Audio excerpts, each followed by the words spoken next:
Thank you, Sam, for coming to talk to Sophia Network. So tell us about you. Well, thank you for having me. My name's Sam Hall. I'm married to Andy Hall, who works at Argos head office here in Milton Keynes. Been married 10 years this month. Got 2 children, Matthew, who is 6 and football mad, and Mia, who's big curly hair and very lively, and she's nearly 4 this weekend. Beautiful. What leadership are you involved in?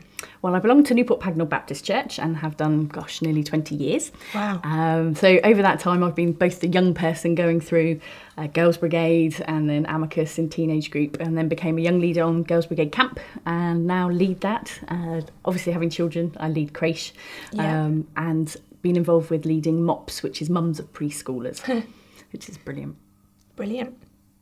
How important do you think self-awareness is in Christian leadership? Well, it's very key. I think being aware of yourself is something that is underrated, but if you don't know who you are and how God has made you in his likeness, there is a key thing missing in life. So to conquer that, I'd say Christian leaders finding out who the strengths they've been given, the talents they've been given, the calling they've been given, and the vision that God has on their life is key.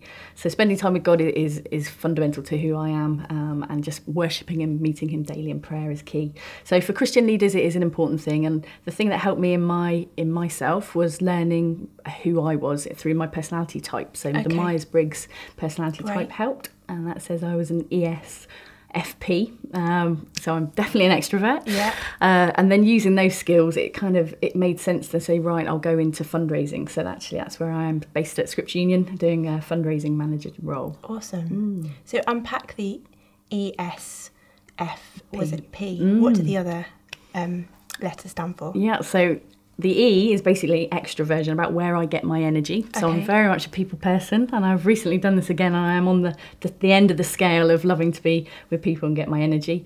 So that's great in my role. I look after major donors and legacy pledges. So coming to meet people and just saying, this is who I am, this is what SU does, which is bringing obviously children to know the Lord, is key. And then the S is about sensing, so I kind of understand the world and see where that fits. And I'm a big feeler, as the F is a feeler, so I'm out there and like to understand where people are at and trying to help them. And then the P is about perceiving, about how you make decisions. So big picture. Big picture, yeah, less A to B to C, but more kind of A to Z and a little bit in between. So your self-awareness has really helped you lead better. It has, yeah, and I did a management sciences degree at Loughborough, and that was key because that taught me different management techniques and styles, and that's helped me influence and know different management styles because everyone is different. So I think if you can understand where someone's coming from, as well as yourself, you can make the relationship work really well. Excellent. So Sam, you obviously are very self-aware, and that helps you in your leadership. So what are the main positive perceptions of yourself that help you and drive that leadership? Yeah, good question. I think the key thing I've had, which is a blessing, is our Christian parents growing up, who my dad in particular says, Sam, if you can do anything. So I think that encouragement from a father figure to just go and conquer the world has been wonderful. And the key thing he says is everything in moderation. So that's helped me through times where I've really wanted to go 150 mile an hour at something. So he's been a great sounding board. And I think just because my parents love me so much, such unconditional love from them. I talk to them daily, and that sounds a bit geeky, but they are good friends in the sense of sounding board. I'm an external processor, so I like to talk, and they pray every day for me, so I know I'm covered in prayer. So that's just a wonderful, couldn't ask for a better family really. So that fills up my love tank, a lot of love. And then I feel, certainly when I get to a point where I don't have enough, that like if life is hard, I certainly go home, they fill up my love tank again, and then I can give love back out. So you're energised. It is wonderful having supportive parents. And I think knowing who I am, I'm more confident now as a mother, I think, because they're my priority, my children, to show them the love and upbringing I've had. And that's made me more confident in myself. But knowing who I am through God-given talents and using those. So I've recently done Strength Finders, which if you haven't done it, go do it. It's brilliant. I haven't done it. Oh, it's excellent. So just a quick 30-minute literally free test. It's done by a chap called Tom Rath, who's an American businessman but a Christian. And the whole essence is everyone is given God-given talents, go and use them. And the British culture certainly is to reflect on weaknesses and make those better. And he's like, no, ignore your weaknesses. God's given you some unique strengths, go use them. So mine are an includer. So I like to include people, communications, strategic, positivity. And the final one, which is funny, is called woo. So I do literally charm people. And I thought I was a cheeky chappy like my dad. But no, it is it is something that truly God has given me. And those came to a time in my life where I was changing role.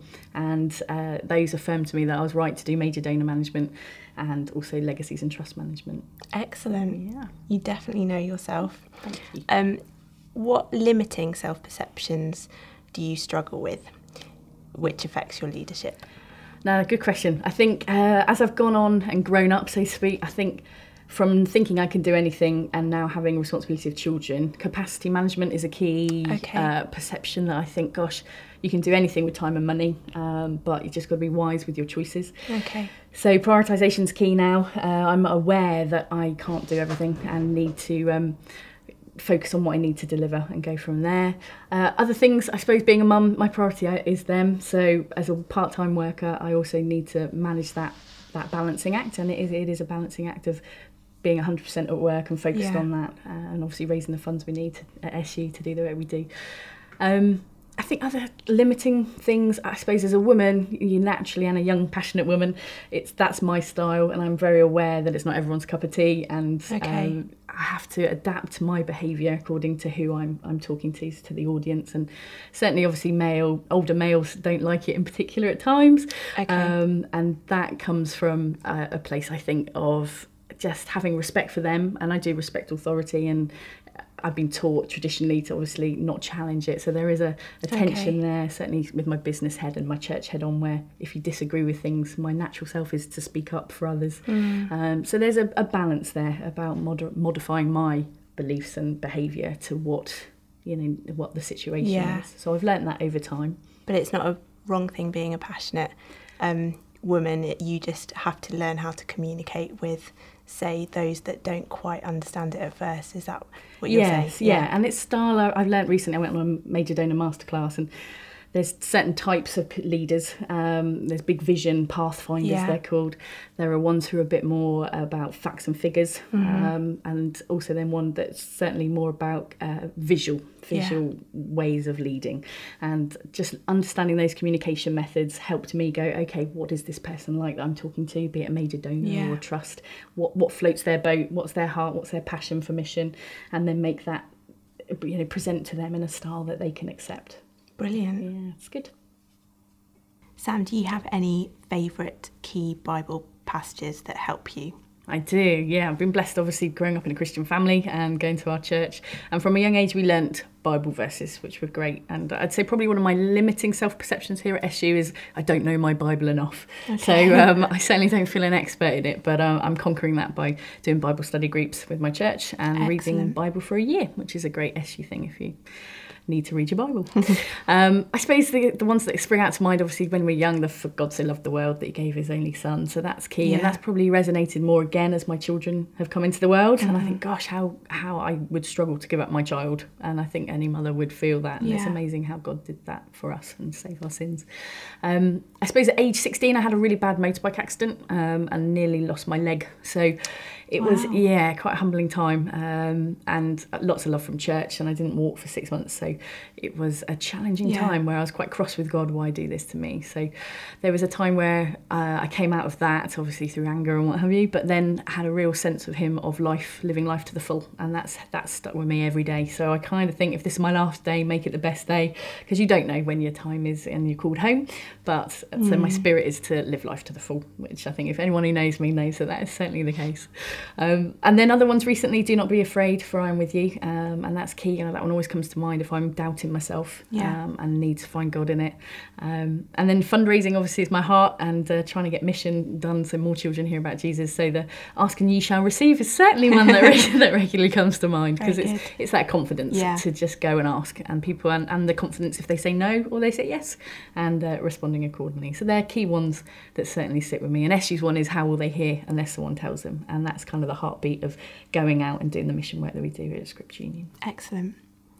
Sophia Network is all about empowering women in leadership.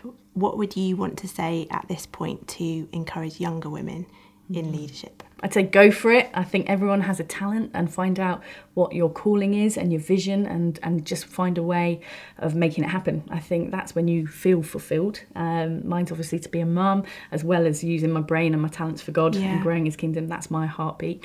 And I'd love Matthew and Mia to know Jesus like I do. So I think that's my selfish motive for being here at SU, is if my children can know the love of God like I do, what a wonderful thing to give. So I think for young women, it's tough in the sense of, obviously, it's generally still a man's world, unfortunately, in the ceiling of getting so far in leadership. So I would certainly suggest, before having children, ideally get as high as you can.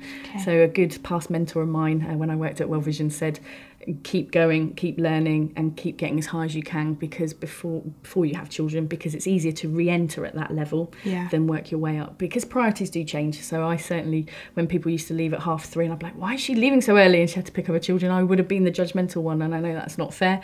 But now, being a mum, unfortunately, that is the case, and there's no one else to pick up your children. That is your job as a mum. So certainly perceptions for young women: aim high, do your vision, what's God putting on your heart, and go and fulfill that. And that's when you feel empowered. Great. How are you trying to help your beautiful daughter develop in self-awareness? That's a good one. Mia is certainly a bubbly 3-year-old at the minute, nearly 4. She's very self-aware. So my son's quite shy, a bit more like Daddy, an accountant. She's like 6. you. She's like me. She's if I'm a whirlwind, she's a tornado. So she's very curious, very into things, very bright, very perceptive. The hard bit is reining that in and focusing that. So making her aware, she's aware of her body. So already when the music comes on in the car and it's I'm sexy and I'm free, she's singing I'm sexy and I'm 3. So that's a bit scary, I don't know. So it's kind of monitoring that down and going, okay, that's what the world's like, but actually God made you in his likeness, and being true to yourself is important. And if she does anything mean to her brother, I say, would Jesus like that? What do you think God would like that? And just making her aware of her impact on others is the key bit at the moment, because she can rationalise and she's with it. So it's just helping that good behaviour and those good Christian values and morals in her. And that's a hard job, because it is relentless. Being a mother is certainly a 24/7 job, and it's a precious one to have, but you feel the responsibility of making the best young people that you can. How do you encourage her to know herself other than how she looks? That's a key question, because I think girls definitely feel that tension even from a young age to look good. So Mia's blessed with really big eyes and big curly brown hair, so she's full of life and already aware that people say, oh, you've got beautiful curly hair, or you've got beautiful big eyes, and she's already aware of herself and her attributes. So I do regularly tell her she's bright and clever, just to go, look, you that's very well done, and praise where praise is due. So the other day she got the table stuff ready, got the knives and forks for the table, so just praising her for her good, adding value to the family life is quite key. And just encouraging her to be kind and helpful, and kind of the Christian values and the likeness of Jesus is important. She loves Sunday school, helps out a lot, goes up on the stage at church, and is key to learn. And so she's showing leadership. She certainly is, and it's just ensuring that it's in a positive way rather than a negative way at this early stage. But she starts school in September, and I think that will help her settle into what is a structured environment more. But she's got lots of love. I would encourage people to find out their love languages, because you can, but for yourself, obviously, and for children when I think they're 5, I think it is, or 7. And doing that with my husband, he's very opposite of me. Love him lots, but I think learning, mine are physical touch. I'm naturally a toucher as a cat. And quality time and gifts are mine. So that's how I show love. And my husband Andy's very different and shows his acts of service and things like that. So you can do it with children and find out their love languages and what makes them give and receive love and how they like that. So I would say that's a key Christian book. You're very good at self-awareness. I love it. I love it. I think if you can live yourself to your fullness of potential, what a wonderful way. And I'd love that for my children, to be healthy, happy and loved, and serving a world in need. And that's what I'd love as a mother. Brilliant. Thank you, Sam, for coming to speak to us. You're most welcome. Thank you for having me.